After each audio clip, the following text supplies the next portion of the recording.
महिदपुर के ग्राम बलाईखेड़ा के कालूराम चावड़ा ने अपनी दुख भरी दास्तां मीडिया को बताई। कालूराम ने बताया कि 2 अप्रैल को किसी काम से थाने पर गया था, जहां उसे थाने पर आवेदन देना था, लेकिन महिदपुर थाने के अधिकारी ने कालूराम और उसके दोस्त भारत को जबरदस्ती थाने में 5 घंटे तक बिठाकर रखा। कालूराम ने बताया कि पुलिस ने उसे झूठे केस में फंसाने की धमकी भी दी। कालूराम का कहना है कि 48 वर्षीय की उम्र में मेरा आज तक कोई अपराध किसी भी थाने पर दर्ज नहीं, फिर भी पुलिस मुझे बार बार परेशान करती है। एक भारत नाम का व्यक्ति था, एक मैं था।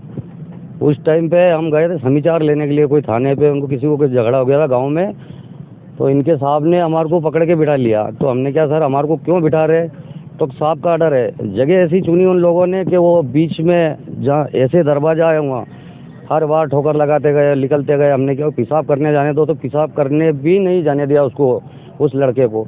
फिर उन्होंने बोला कि आप पेशाब करके आओ, तो मैंने कहा यार ये जाने देंगे नहीं, बदतमीजी कर रहे, करने दो। जिसके बाद में बार बार बोलते हो बंजारा समाज, बंजारा समाज, बंजारा समाज। तो मैंने कहा सर यार देखो बंजारा समाज तो है ही सर हम। और उससे पहले भी इन लोगों ने कोरोना काल में भी उज्जैन की पुलिस आके मेरे को ले गई। मैंने कहा सर जांच करो मेरी, तो कोई जांच नहीं निकली।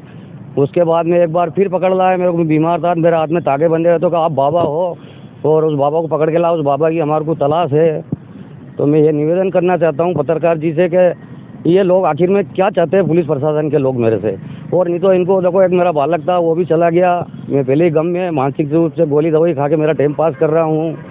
सरकार से भी दुरुस्त करता हूँ कि ऐसे अधिकारी लोगों को कैसे बिठा रहे हैं। और इनकी बोली तो इतनी कड़वी है कि शायद मैं मीडिया वाले के सामने तो कह ही नहीं सकता हूँ, क्यों इनने जो बर्बरता मेरे सामने करी है।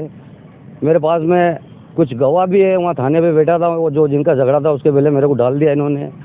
और मैं सभी गाँव वाले लोगों से भी निवेदन करता हूँ, बनी, सेमलिया, खेड़ा, कासोन, मोहड़ी, मुंजाखेड़ी, बोरखेड़ा, डूंगला, बेलची, बंजारी, सनखेड़ी, हरबाखेड़ी, सभी गांव से भी निवेदन करता हूं कि सर ये लोग ऐसा क्यों करते हैं। और सभी गांव के लेके मैं, अगर मेरी मरवत्ता मेरी कार्रवाई नहीं हुई तो मैं सारे लोगों को लेके बुला के एक दिन यहाँ धरना प्रदर्शन करूँगा। आखिर में पुलिस प्रशासन के लोग चाहते क्या है। और एक चीज़ इन्होंने ये भी करी कि वो चमार समाज की औरत है और उसकी रिपोर्ट डाली है, उस समाज का भी उल्लंघन करा इन्होंने। और एक मोटे से सर थे, वो बोल रहे थे कि हम तो कहीं भी फंसा देंगे आपको, कहीं भी केस में टांग देंगे, तुम जानते नहीं हो, पुलिस से दुश्मनी ले रहे हो। और हमारे जो मजदूरों के फोन आए, मजदूर लोगों ने बोला कि क्या हुआ। मैंने कहा ऐसी सी बात है, ऐसे ही डाल दिया इन्होंने, तो क्या करे। मैंने कहा गाड़ी लेके घर जाओ। 2-3 पुलिस वाले ऐसे भी बोल रहे थे कि ये भूसा सारा बेच बेच के खा गए तुम। तो सर हम ये भूसा नहीं डालेंगे तो अगर ये गौशाले की ये जानवर क्या खाएंगे, सब मर जाएंगे। तो ऐसे या तो फिर इनको बैंड लगा देना चाहिए। आपके ऊपर कोई पुलिस केस दर्ज है पूर्व में कोई? मेरे जीवन में 48 साल की उम्र हो गई, आज तक कोई केस दर्ज नहीं है मेरे को। क्या नाम है आपका? मेरा नाम कालूराम जी चावड़ा, कौन से गांव से रहते हैं? गांव बलाईखेड़ा।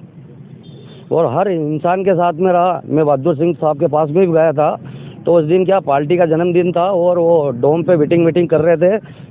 इसी बात को लेकर मैं चौहान साहब के पास में भी गया था, पर लेकिन उनको समय नहीं मिला। तो इसके कारण मैंने कहा अब इनकी शिकायत किसको को।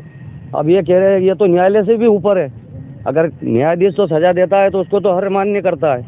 अब इन्होंने तो ऐसा बिठाया कि दिन की मतलब 9 बजे से बिठाया, तो दिन की 2 बजे इनने मेरे को बाथरूम तक नहीं करने दिया। और कह रहे हमारे पास में तो कई जगह तू पुलिस से मत उलझ, और तू मुंह से अलग इनके पास में कोई बोली नहीं है। किसका आदेश है? हमारे साहब का आदेश है, फलाने का आदेश है। तो सर मैं सरकार से भी निवेदन करता हूँ। और 1-2 बार ही रात को 12 से 1-2 बजे हमारे गाँव में भी घुस गए, और मेरा एक लड़का था, एक ही चला गया। कुछ लोग वो भी मौका का फायदा उठा रहे और इधर से ये भी उठा रहे। आखिर में इनकी वजह क्या है?